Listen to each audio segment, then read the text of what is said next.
are being marketed as how it's supposed to work, right? So in everywhere, I think the opportunity to cement the institutional trust with the digital trust is going to make a big difference. Take the example of immutability of how did this information flow, right? Today, it takes ages to figure out the traceability and to prove Right.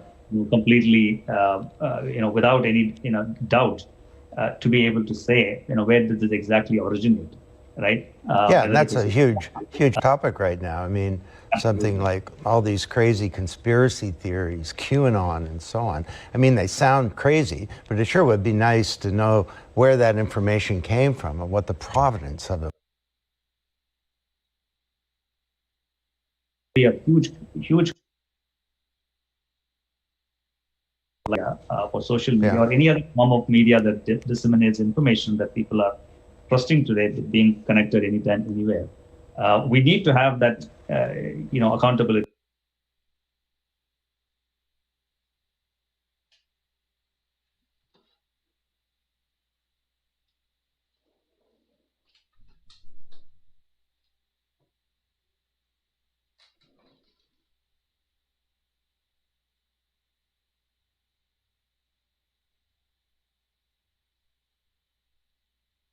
And there already exist solutions. Technology has proven it.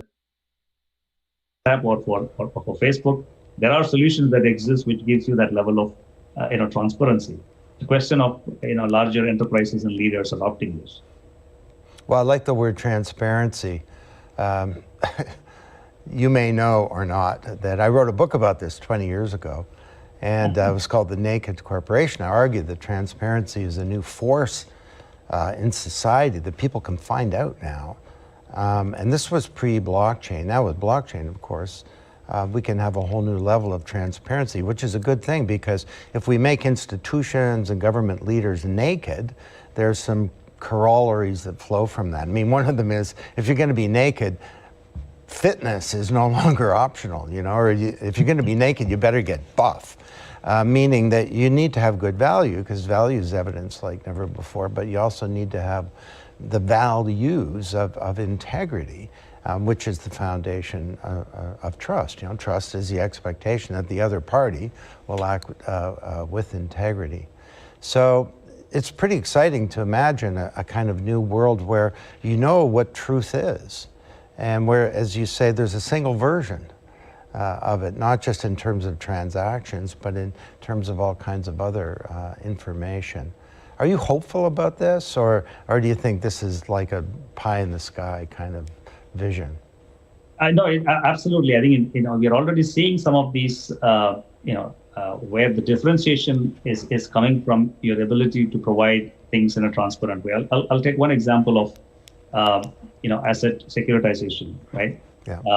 And in the field for where we are financing, small and medium enterprises in emerging markets. We have created, a platform that allows you to, from the inception of, let's say an enterprise, to how have they gone about establishing themselves, through financial support and governance. Now, it's important for such enterprises to provide that visibility in the first place for you to be able to secure, future level of funding and commitment to actually move forward. And when these, loans, when they are extended to these organizations, securitizing that and providing that as an investment vehicle is another lucrative, product business, for the financial institutions.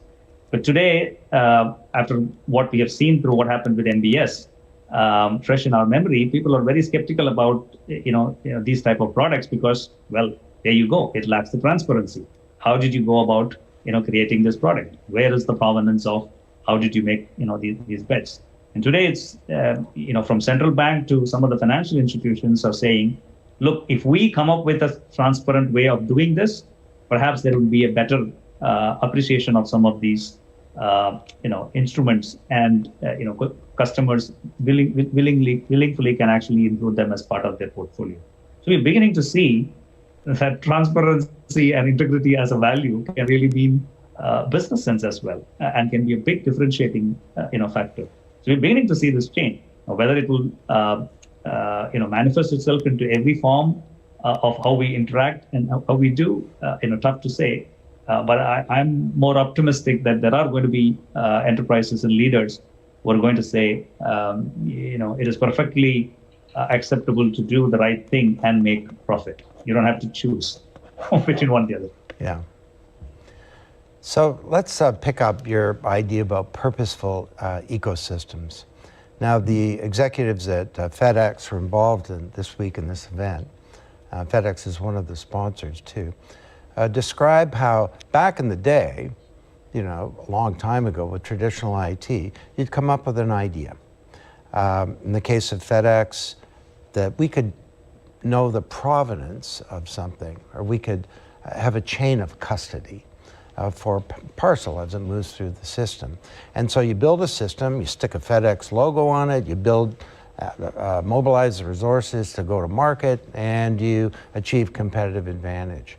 And the way they describe it is that today, we want to use this technology to take our business to the next level, but you can't do it the old way.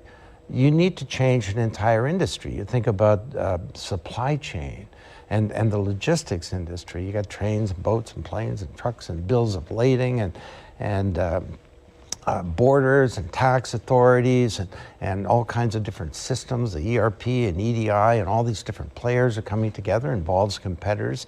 He says, you need to change the whole ecosystem. Like, you need to have standards. Like, what's a bill of lading, for example? And apropos to our opening conversation here, that might explain in part why this is taking a while, because the change is so big. I mean, supply chain alone is a $50 trillion industry. So what do you mean by a purposeful ecosystem? Because like you at the Blockchain Research Institute, we think that the ecosystem is becoming, it's not replacing the corporation as the single most important unit of measurement, if you like, but it's becoming way more significant than it ever has been. Absolutely. Absolutely. And we see three types of ecosystems. And in fact, as TCS Business 4.0 framework, leveraging ecosystems is one of the themes that we talk about. And there are already whole loads of example of how customers are and partners are coming together. The question is, what can blockchain possibly do to help and then scale? I have two parts to that to that question. One, let's look at some of the what we would call as natural ecosystems which come together to deliver a nested experience. Okay. You're going on a vacation, you're on a business trip.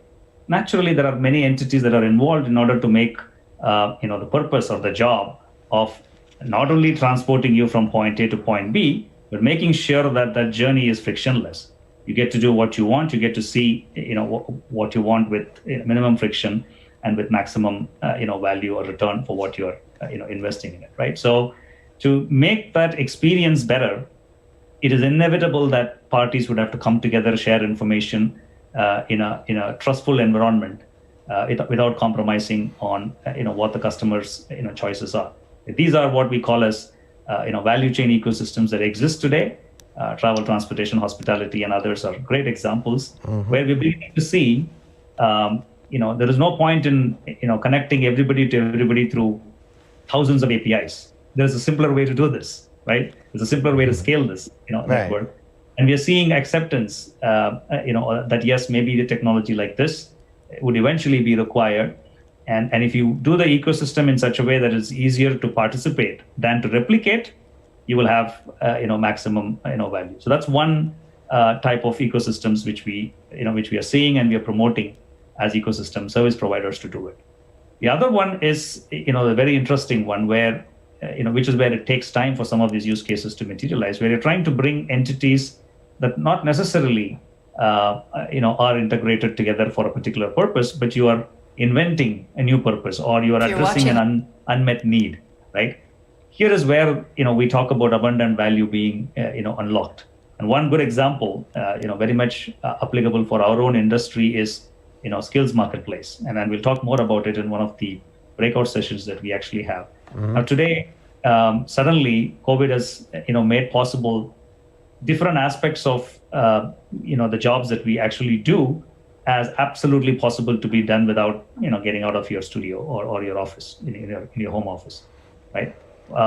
Design, for example, the responsibility that I actually have, a discipline which has always meant that as agencies, you got 20-30 people coming together on one roof and then doing creative work. Today, you're forced to actually do that from different parts of different parts of the world, right? So what this opened up is for possibility for you to tap into the talent anywhere, and we are calling it as a talent cloud, right? If you got to tap into the talent cloud, you got to be able to trust that talent. You got to be able to trust the claims that individuals are making as to what they are capable of. Now, how do you go about trusting the people's different skill set, and how do you go about leveraging the skills that are available? So we are curating an ecosystem because we are close to 450,000 people in our organization, and we are growing. So we obviously need to find out new ways and forms of scaling the talent. So we are very open to curating an ecosystem where not only as technology solution providers, but as future custodians of the gig workers, we want to create a global skills marketplace, which allows for people to be able to find the right job and be able to actually deliver the value. So those ecosystems will take more time to curate. A lot more of acceptance needs to be there. But we, on value chain ecosystems, these are only going to be a matter of months and weeks before we start to see some of these coming to life as brands are reinventing themselves into new business models. Huh. Yeah, I remember that old expression, your most important asset, your talent, goes out the elevator every night. Well, nobody's in elevators today because of the pandemic, but afterwards they may not be there either because, it's like Intel, talent inside. No, talent can be outside your boundaries now too, and you can build trust with people in a talent ecosystem. That's a cool idea. So our time is up here. Let me just ask you about the future. I mean, and of course the future is not something to be predicted, it's something to be achieved. But if you look forward, TCS and your relationship with your, I guess, thousands of clients globally, how do you see blockchain playing out over the next period? And what are you trying to achieve? We just have a few more seconds here. Absolutely. I'll try to make it short as well, Don. So there are three types of possibilities that we are preparing ourselves. As you said, we can't absolutely predict the future. On its own, if the technology starts to scale, when more and more people believe in the attributes of the technology itself, you will have opportunity for technology services, right? The cloud provider, which is Microsoft and others, have made big bets on it. Yeah. Now, therefore, we can provide technology services much similar to hundreds of technologies TCS and its industry has been providing as services. So we're gearing up for that, whether it is development environment, whether it is testing them, whether it is performance monitoring and then running the networks, right? Yeah. So production scale, how do you make technology services possible? So that's one. Two, are there applications where blockchain can actually orchestrate in an ecosystem, which essentially means, can it be a single source of truth? Can it actually record immutable? Can it avoid reconciliations and instant settlement? So if blockchain as a solution can fit into the orchestration for a particular purpose, we are building solutions that can be actually readily deployed without even knowing that they are actually being run on blockchain. At the end of the day, it has to solve that particular need or problem, right? It doesn't have to be called as a blockchain solution. So we are looking to launch those solutions. And for the third, which is more around the governance aspect of how are we going to manage these ecosystems? How are we going to incentivize the ecosystem participants? How are we going to share value? For enterprise today, you have a board and you have auditors. What is it for ecosystems, right? So we're looking to prepare ourselves to say, if blockchain assumes the governance layer and not necessarily the orchestration layer, then what would be the kind of assets and platforms that would be needed to make possible some of these frictionless exchange of value, going back to the Internet of Value that you talked about. So those are the three possibilities, and we're preparing for all three of them. Lakshmi Srinivasan, thank you so much. That was a really interesting conversation. Okay, next up, we have a discussion on digital currency and the new global order. We're very fortunate to have Chris Giancarlo, who's the former head of the CFTC and now is heading up the Digital Dollar Project in the United States. And here we're talking about central bank digital currencies, along with Alex Tapscott, co-founder of the BRI. So again, Lakshmi, thanks so much. And thanks to all of you for tuning in to Blockchain Revolution Global and Global Blockchain Week. Thanks, Don. Appreciate it.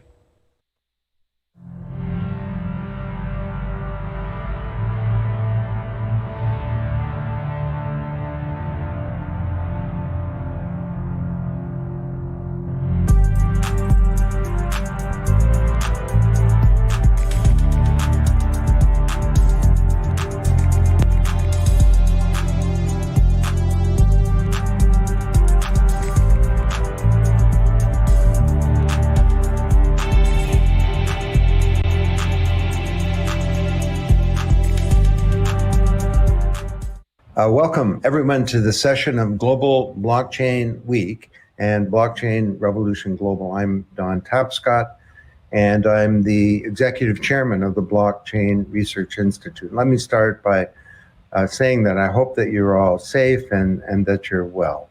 I'd like to introduce our fireside chat today. I'm very excited about this. The topic is the digital dollar, and more broadly, central bank digital currencies. And we have two extraordinary people on the stage, as it were. I think most of you know Alex Tapscott, my co-author on Blockchain Revolution and the co-founder of the Blockchain Research Institute. Alex's new book is called The Financial Services Revolution, available on Amazon.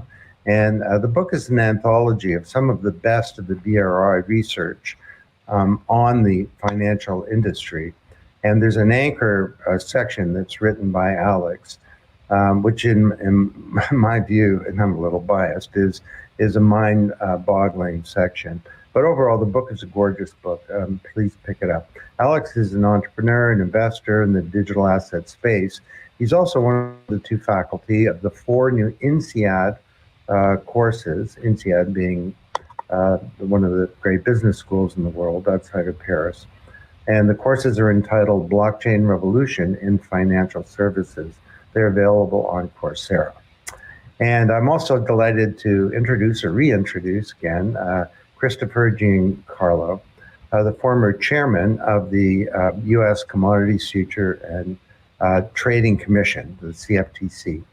And Chris is also the co-founder of the Digital Dollar Project, which is a partnership between Accenture and the Digital Dollar Foundation to advance the exploration of a United States CBDC, central bank digital currency. And this is the second conversation that we've had with Chris, and an extraordinary discussion on April 28th with Chris and Alex. We got a really good feeling from Chris's view on how the creation of the digital dollar is a mission-critical move for the United States, and one that also provides great benefits all around the globe. And so we're not going to repeat that in today's discussion. We're going to pick up where we left off. Chris, thanks so much for doing this. And Alex, over to you to start things off. Thank you, Don, for that wonderful introduction. And thank you, Chris, again, for joining us on one of these sessions. Our first discussion in April was mind-boggling, to use a phrase that Don enjoys using. We covered what is a central bank digital currency, what is the digital dollar initiative that you have spearheaded, and what do central bank digital currencies mean to the broader digital asset sort of landscape. What we'd like to discuss this time around are some of the bigger political, economic, and institutional changes that are being brought about by the rise of digital assets and also central bank digital currencies. Some people have compared this moment in time to the Bretton Woods conference that occurred after the Second World War, where the US dollar was basically chosen as the global reserve currency. And it seems as if in the case of money, things generally stay the same for a period of time. And then all of a sudden, there's a big shift. It's not like it's changing every single day. It's sort of there's a status quo, and it usually lasts 50 to 100 years, and then there's a big shift. Is this moment that we're in right now of the same magnitude as the Bretton Woods moment in 1944? Thanks, Alex. And it's great to be with you. And Don, thank you for that kind introduction. Alex, really delighted we could pick up the conversation from our last conversation. I think it is of magnitude similar to what we had with Bretton Woods, but I think it's very different factors underlaying it. The factors under Bretton Woods was the devastation of most of the developed world economy and the emergence from that relatively unscathed of the U.S. economy, its manufacturing capability and its ability to export and provide rebuilding support for a lot of that destroyed world economy. And the United States then became the natural catalyst for developing the infrastructure that we know in the global economy today for the dollar's role as the chief reserve currency in the world. That was the catalyst there was war. The catalyst we're facing now, I think, is of equal magnitude, but it's not war, it's a technological revolution. And one that is, quite frankly, equally as powerful in many cases. We're seeing a new wave of the internet, what Don Tapscott and you often refer to as the internet of value, and it's as revolutionary in some ways as the devastation before. And we'll talk more about that in this conversation. But I think that we are seeing something that is as revolutionary as perhaps what brought about Bretton Woods, but of a different nature. Well, the timing for this technological revolution is interesting because it happens to be coinciding also with this global crisis of the coronavirus. Now, previous crises in human history have accelerated changes that are already underway. They say, history gets sped up during a crisis. So we see laws that would have taken days or months or years to pass Congress or Parliament here in Canada. They pass in days and weeks. Trends like e-commerce, for example, which have been growing very steadily over time, all of a sudden leapfrog 10 years into the future. And now we're thinking about things like work from home and study from home as realities that are going to be part of our lives that maybe they weren't in the past quite as much. So would you say that the coronavirus has also accelerated the journey here towards digital money? I very much would, but what I would say is there are really three events in the last decades that preceded coronavirus that have brought different constituencies to focus on central bank digital currency, and with the coronavirus being the fourth one and perhaps the most fundamental one. So the first one was the rise of Bitcoin, rising out of the last crisis, which brought a constituency, probably a technological, somewhat geek constituency, perhaps even an anti-government constituency, and then unfortunately a criminal constituency that then brought a law enforcement focus to bear on Bitcoin. Ultimately, it led to actually an institutional focus with the launch of Bitcoin futures and the ability of institutions, and therefore looking at digital currency as an investment opportunity. The next event was the use of China and China's decision to move forward and adopt central bank digital currency as a core element to complement their Belt and Road initiative, which then brought a new constituency, certainly here in the United States, people focused on global geopolitics, perhaps involved in national defense, to look at this issue as well. And then the third item was LibraCoin, which brought a number of advocates in Washington and elsewhere concerned about civil liberties amidst a huge potential commercial development of a non-sovereign digital currency.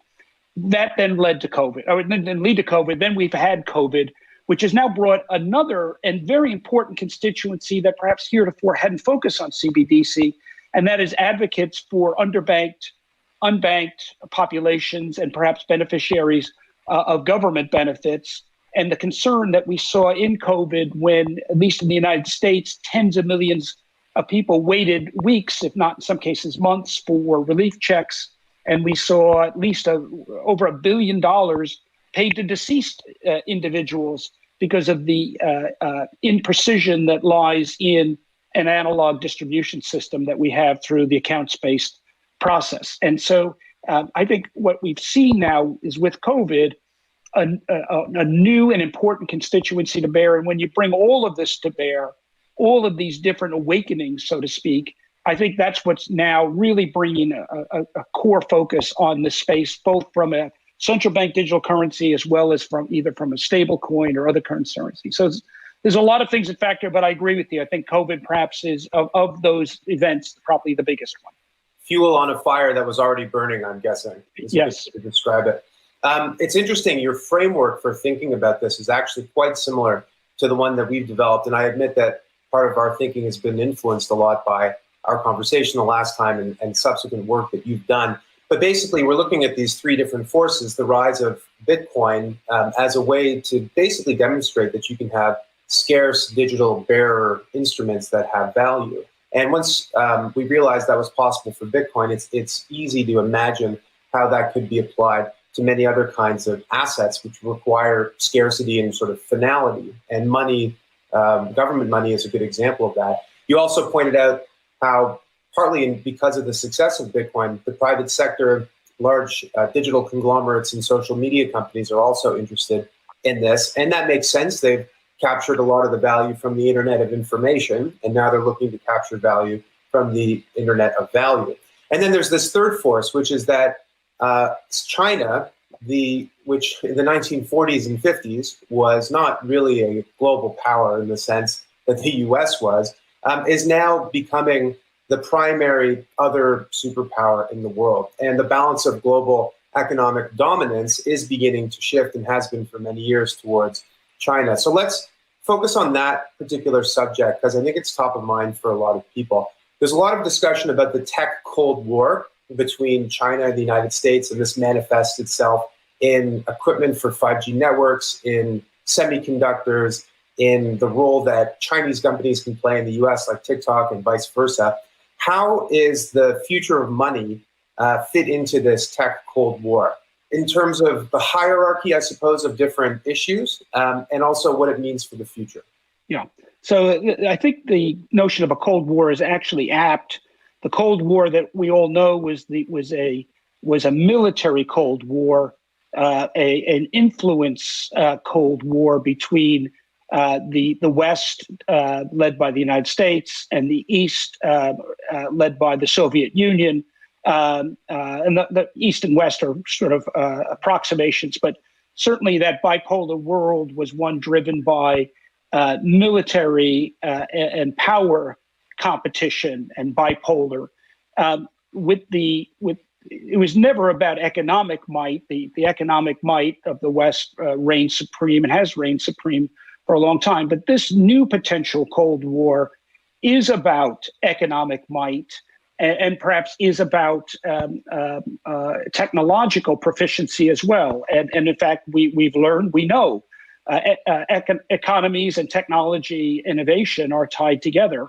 And China recognizes that. And I think that we are perhaps very much moving into the rise of a new pole to compete with the pole that has been led for many decades now, economically and technologically, by the United States and its Western allies. So I think we are seeing some movement in that direction for sure, of an economic and technological nature as opposed to necessarily a military and power nature. And I believe from the last call that you said that the US dollar's global reserve currency status has been good for the US, but it's also been good for the world. So we can imagine or guess how you might feel about the battle between the United States and China for global reserve currency status, if in fact that's where this battle eventually turns. And that would be a good argument for why the US should be a little bit more motivated, perhaps, than it is, or rather than it is today, because the Chinese are racing ahead. And that's a segue into my next question. And it's sort of funny timing. I'm actually reading a biography of Harry Truman by David McCullough. Wonderful book. It's a brilliant book, and it's so richly detailed. But yesterday, I was reading the section where Truman takes over power from Roosevelt. The year is 1945, I believe. So this would have been after the Bretton Woods meeting. But April 1945. That's right. Well, there you go. So you're obviously a student of history. I read the book. In the book, Harry Truman takes over, and much to his surprise, he actually has a real knack for it. And the country has a lot of appreciation for the work that he's doing. And at one point, he's polling at 87% approval in the United States. That's a very different kind of world than the one we live in today. In the United States, the political discourse is highly polarized, and there is a great divide between two halves of the country. And the reason I'm asking the question, or the question I want to ask is, can the U.S. be a global leader as it was during those really formative and important critical days after the Second World War? Or does this fractured political environment that we're in today make it difficult for them to be a global leader on such a consequential issue? Wow, such a big question, and such an important one. I think it's harder today for leadership to present itself in areas of technological innovation and the need for leadership in the regulatory state in the United States and the regulatory structure. In fact, speaking of books, I just received yours in the mail, which is terrific. And you may see some of the themes reflected in my own work, my own book that I'm working on, and I've just finished a manuscript on. And a lot of what I'd like to talk about is why leadership at the government level, in the official sector, is so important in a regulated state like we have. You know, in a relatively greenfield economy, leadership can come out as it came out of Silicon Valley in the 1990s to build the internet with a relatively indifferent approach to regulators in Washington, and that was driven because in the internet of information, free speech is enshrined in our Constitution. But once you're talking about the internet of value, regulators have a big role to play in our Western economies because they've long been entitled to regulate things of value. And we've got an alphabet soup of regulatory agencies in Washington overseeing people and their money and how it's invested and how it's utilized. And so innovators need to work with regulators. And this is my point. Regulators need to work with innovators in a heavily developed or well-developed economy like the United States and a well-regulated economy to make sure regulation isn't a thwart to innovation, but actually can further innovation, which is necessary for economic growth and the betterment of our societies. And so it's very much my thesis that regulators, whether at the CFTC or the SEC or the Office of the Controller of the Currency, which is a real point of leadership under current Director Brian Brooks, need to further innovation and not stymie innovation. I think that our call at the Digital Dollar Project for the Federal Reserve to kick off, but not necessarily make exclusive, but open up to the private sector a series of pilot programs to explore central bank digital currency is really the right model. It's the model that goes back to our own experience with landing a man on the moon, and where NASA commissioned great work from a lot of our aerospace and rocketry companies. It goes back to the internet, where the Department of Defense kicked it off, but it was really the private sector that developed the internet. And we need to see the same type of public and private partnership in developing a digital dollar. It's interesting that when China talks about their initiatives, they talk about their work with the private sector. Now, we don't know where the private sector really begins and the public sector ends in China, but nevertheless, they point as a virtue that public-private partnership. And that's certainly what the Banque de France is doing. It's certainly what the Riksbank in Sweden and other central banks are doing. And that's what we need to do in the United States. We need to, the official sector needs to be a catalyst for working with the private sector to make a digital currency a reality. And I think if they do, then I think the United States could show real leadership in this area and work with our democratic allies to make sure that the values that we hold dear, values of the rights of privacy, balanced against the needs of the state to prevent money laundering and other illicit behavior, are properly balanced, that we can get the values that we hold dear built into the future money. And that ultimately, we talk about power politics. Ultimately, believe it or not, power politics come down to values. There's a reason why the Western ideal of individual liberty and a free market economy has influenced the world for the last several decades. In order to continue to do that, we need to make sure those values are what's ingrained in this new technological breakthrough, central bank digital currency. You used the example of the moon landing and then also the internet. So is it fair to say that a digital dollar is a moonshot kind of project? I think it very much is. I think that's the right analogy. You know, when first Eisenhower and then President Kennedy galvanized the country to reach for the stars and set as a mission, a goal to land on man on the moon, they didn't know what the technological form of that would be, nor did the scientists they were working with. What they did was they set a goal that was easily understood. Land a man on the moon had never been done in human history. We'd stared up at the moon with our feet on the ground, but had never envisioned what that would be like. They set a goal that was aspirational, and then they said, let's get to work and make it happen. And that's when everything came to bear. The technology evolved itself, and it brought so much innovation technologically to even non-lunar activities. Well, that's the same call to action that we think needs to be made now. And that is, the United States will create a digital tokenized form of its currency and bring all the great scientific activity, all the great innovation, the project management, the funding capability that exists throughout not just the United States, but around the world to bear, to make it a reality. But we first need that call to action, that big idea to stimulate things. All great achievements begin with an understandable big idea that inspires the innovation to follow. And that's what we need to do now. So it sounds like it's not just political leadership, but also leadership from the regulatory agencies and the government bureaucracy itself. One stakeholder you mentioned briefly in Europe, but not in the US, I don't believe, was the central bank itself. Now, the central bank is not a political entity. It is apolitical by design, or it's intended to be. And it has quasi-independence, even though it's mandated from Congress, so it's still sort of part of the whole government milieu. Which of those three different stakeholders, the political leadership at any given point in time, you mentioned Eisenhower and Kennedy back in the 50s and 60s, between political leadership, the leadership from within bodies such as the CFTC, which you so ably ran for years, or the Federal Reserve itself.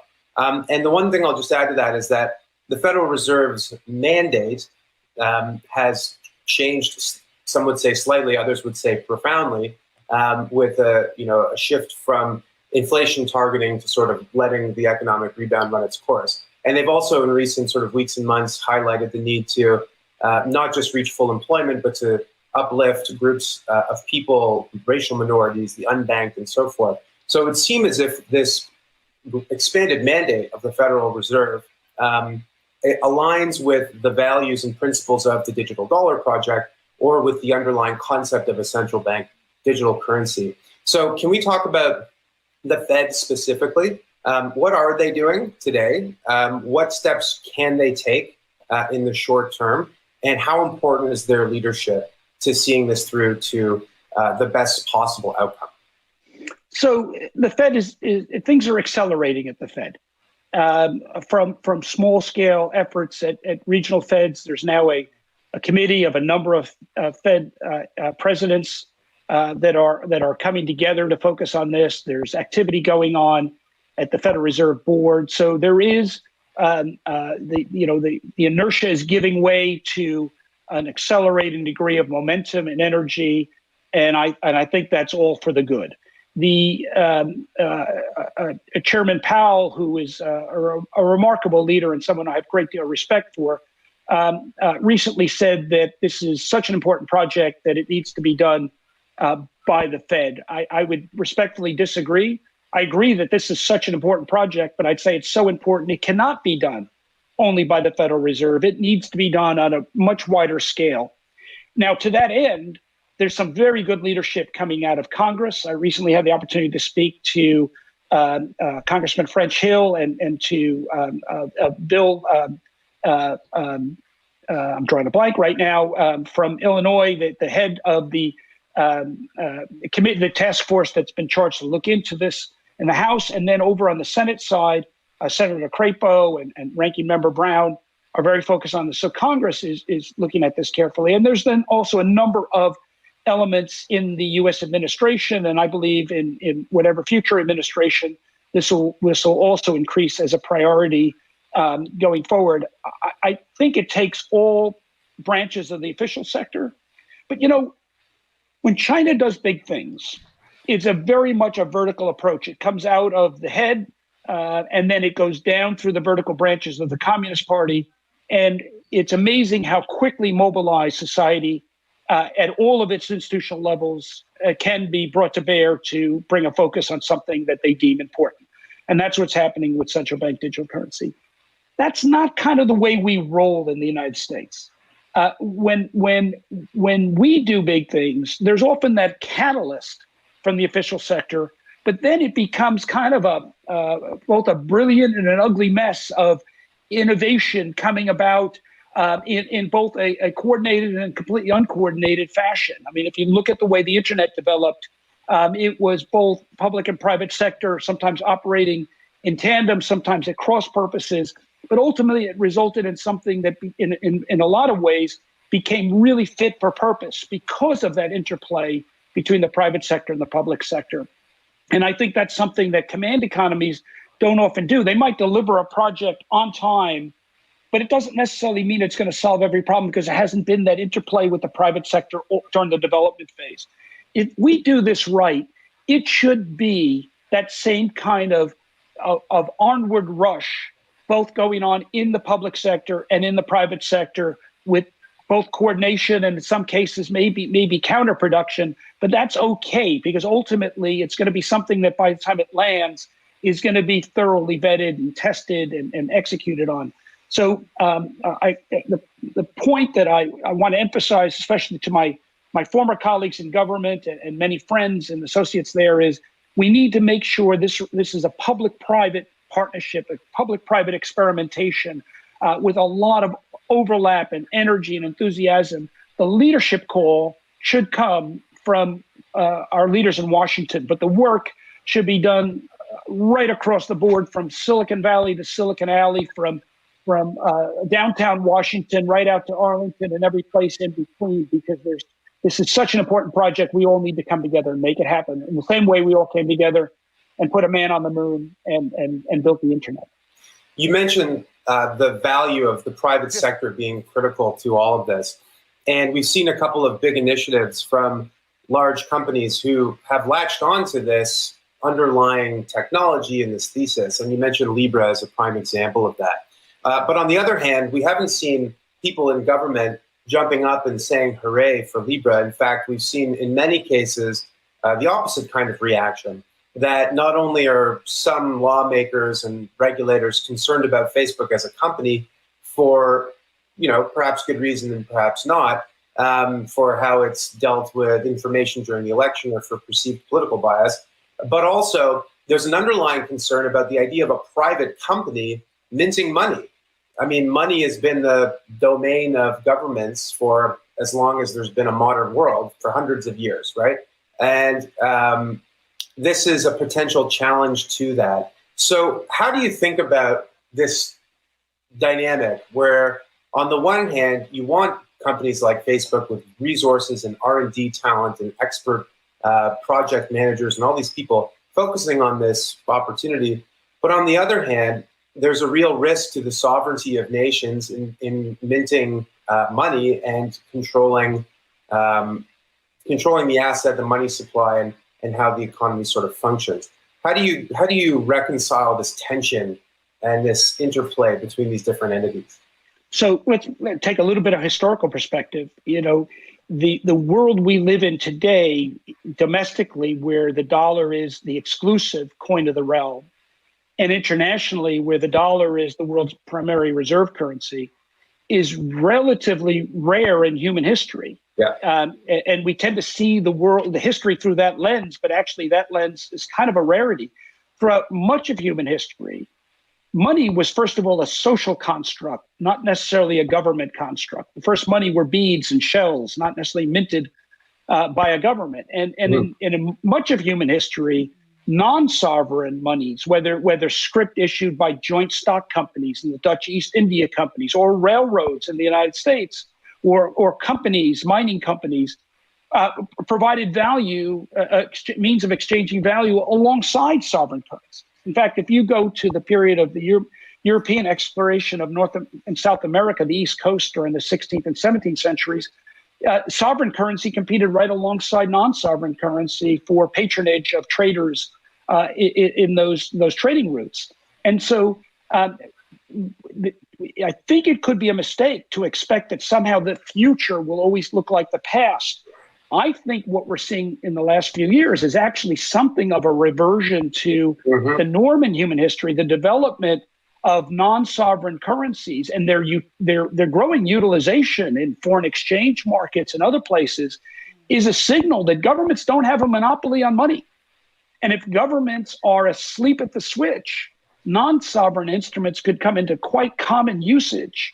And so that's why I say that I think that Libra coin, and by the way, Libra did some extraordinarily good technology and some innovative work here. I think the issue was not Libra so much as in the minds of some politicos and policymakers was about Facebook.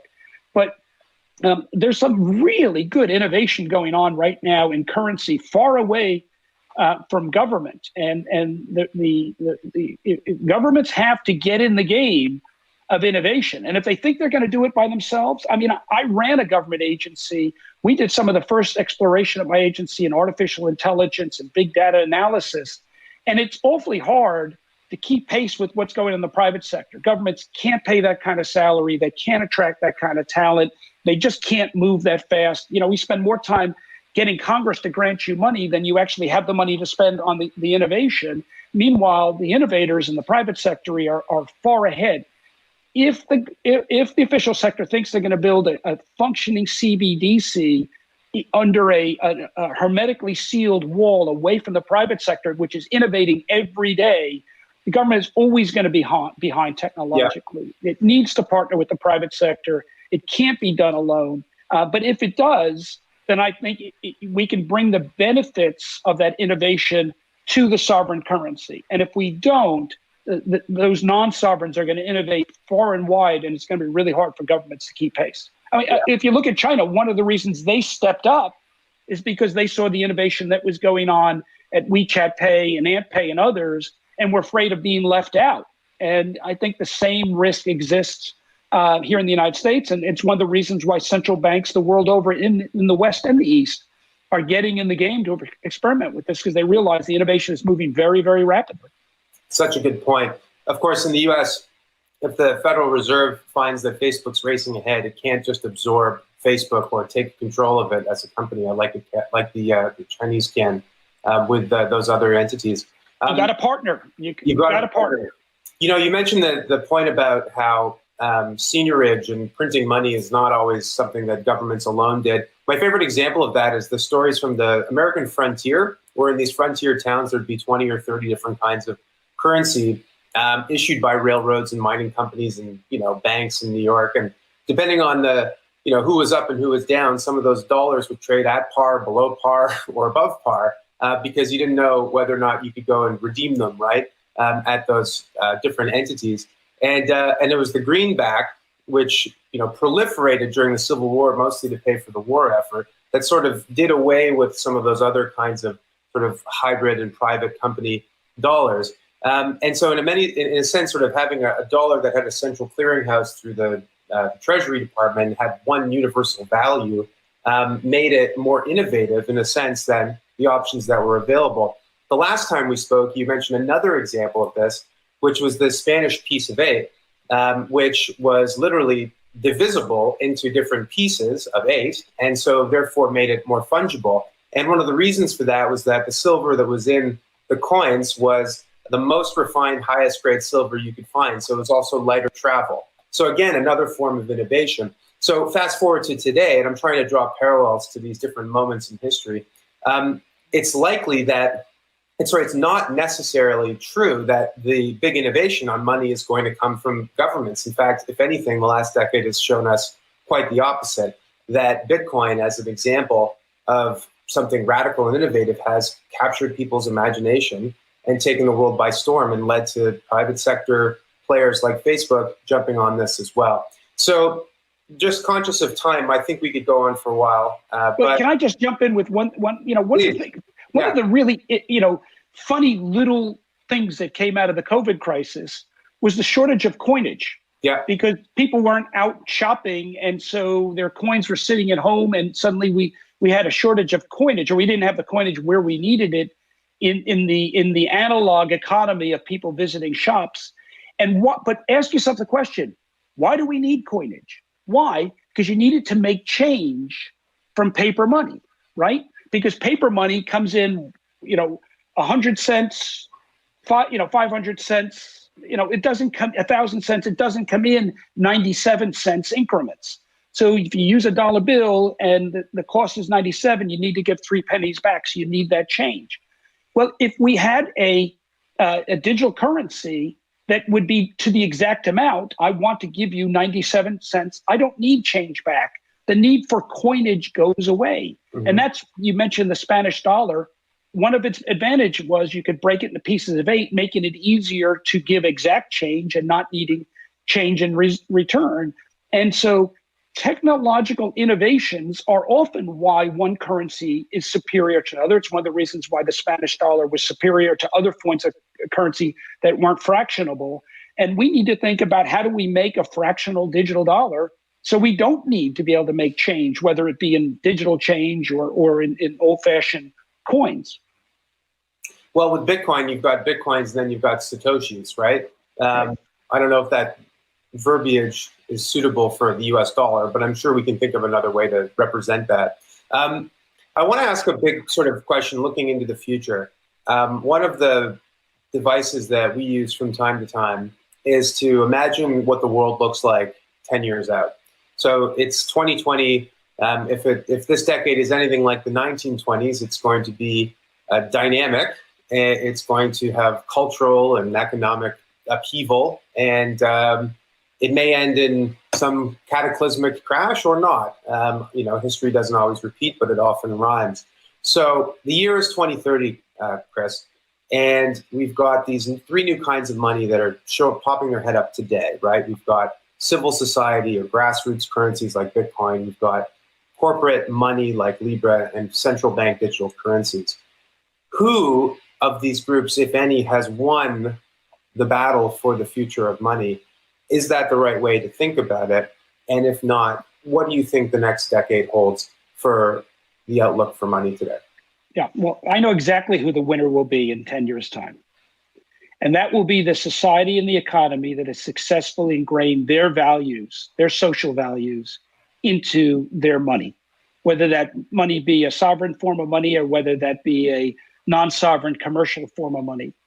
But the winner of us is the society that makes sure their expectations of whether it be privacy rights balanced against the state's lawful or appropriate controls against for law enforcement against illicit behavior. The society that successfully develops a currency that allows for entrepreneurship, that allows for capital to find enterprises in need of capital to fund new businesses, new innovation. A society that successfully designs a currency that increases financial inclusion and access to financial resources. Society that successfully develops a coin that can deliver benefits to those in need of benefits from those in a position to provide benefits. A society that successfully incorporates into their money in the next 10 years in a digital form, and I have no doubt it will be in a digital form, is going to be the society that wins in this contest of ideas. We talk about technological competition, we talk about economic competition, but at the end of the day, it all comes down to values. It all comes down to the values that a society holds dear and whether those values are ingrained in their economics, ingrained in their technology, and ultimately ingrained in their money and their ability to advance as a society. All right. No, that's a wonderful answer. And yeah, I mean, we say the future is not something to be predicted. It's something to be achieved. And it's easy. Everyone's got predictions. There's an old saying about that, which is a little blue, so I won't say it here. But that sort of leads us to what you're doing. And this might be a good place to end. So you're trying to achieve this future. You're trying to ingrain these values into money. And it's no secret, obviously, that you're focused on the United States. So tell us a little bit about the Digital Dollar Project and the work that you're currently doing. And if you'd like to share any information about where people can learn more or where they can reach out to you. Great. Thank you very much. So I had a wonderful, almost going on 4 decades in public life as a lawyer, as an entrepreneur, and as a regulator. And I benefited greatly. I took my company public 15 years ago, and it benefited greatly from the strength of the U.S. economy and its global reach. And I was able to spend time in many of the world's greatest financial centers, pursuing commercial and other interests, as well as working with regulators there. And I'd like to make sure that my children and my grandchildren can enjoy some of the benefits of the free market, free enterprise, well-regulated system that we have in the United States. And to do that, I believe that it's critically important that we monetize, that we modernize our money system. And in many ways, we have failed to modernize a lot of our core infrastructure, our bridges and our tunnels and our airports. We can't take the same approach to our financial system architecture and infrastructure. We need to modernize those as well. And if we don't modernize the dollar, I think the dollar is going to be challenged in the world of digital currencies. If we do modernize the dollar and bring those values to bear, then I think the dollar can serve for generations to come and as an aspirational instrument of money for the people the world over.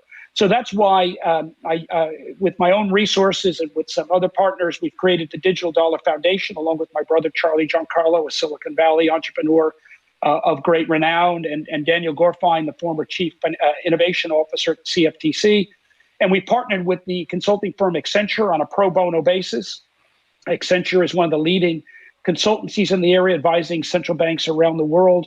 And we've created the Digital Dollar Project, and you can read about us at digitaldollarproject.org. We have all our materials on the web. Our goal has no commercial interest whatsoever, other than to encourage central banks and the private sector to work together to develop a functioning U.S. central bank digital currency.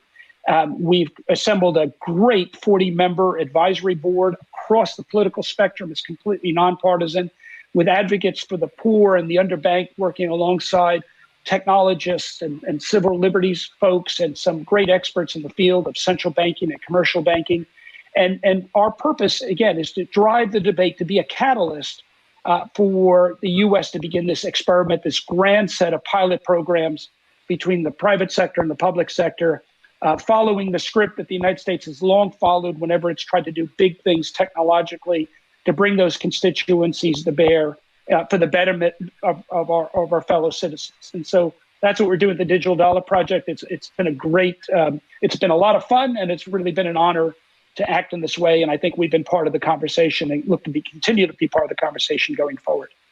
Well, it's an important and an urgent mission, and the entire country should be very grateful to have you at the helm leading this effort, Chris. It's as always, an absolute pleasure to talk to you, to cover these topics in the historical and political context that they deserve, because these are big ideas, and they deserve,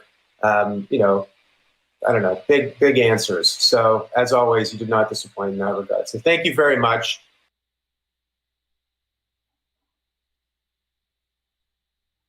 Well, that concludes the first day of BRG 2020 and Global Blockchain Week.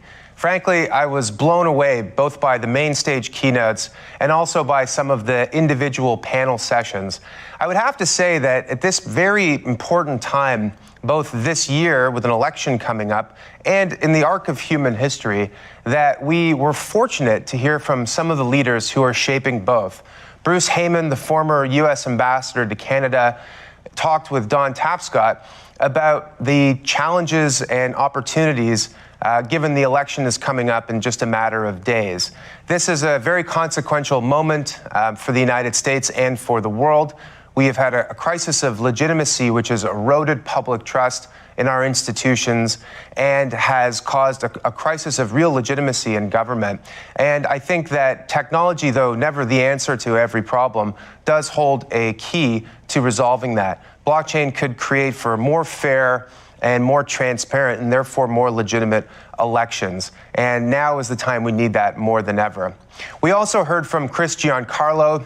I'm a little bit biased, of course, because I was the one who was interviewing him. But Mr. Giancarlo, who's had this incredible career doing many things, has now turned his sights, after being the head of the CFTC, the Commodity Futures Trading Commission, to the idea of creating a digital dollar. We heard about how, in part because of the success of Bitcoin and other digital assets, that central bank digital currencies are now becoming the new frontier for the future of money. The next decade is going to be transformational, I think, and is going to define, I think, what sort of our next century of human progress looks like. This is a moment that we haven't really experienced since the Bretton Woods Agreement was reached in the aftermath of the Second World War that established the US dollar as the global reserve currency. Except this time we have a number of different kinds of money that are vying for global supremacy. We have central bank digital currencies, we've got native currencies to the internet such as Bitcoin, and now we're seeing big corporations like Facebook stepping up with projects like Libra. So there's three different kinds of money, but we're also seeing different countries are trying to establish sort of dominance as the global reserve currency. It's no longer just the US. An emergent China is challenging that global order, and I think the shakeup is going to be quite interesting. This is a small sample of the kinds of amazing conversations and discussions and speeches that you're going to be hearing over the ensuing days. The party is just getting started. Fun is just beginning. This is going to be a really exciting week. We are so grateful for our attendees who are spending their time with us. You won't be disappointed. And I'd also like to extend a heartfelt thank you to all of our partner organizations, without whom none of this would have been possible. BRG 2020, even though we're in difficult circumstances, is turning out to be a huge success. And again, we'd like to thank our partners for helping us to make that happen. Thanks again, and enjoy the rest of the week.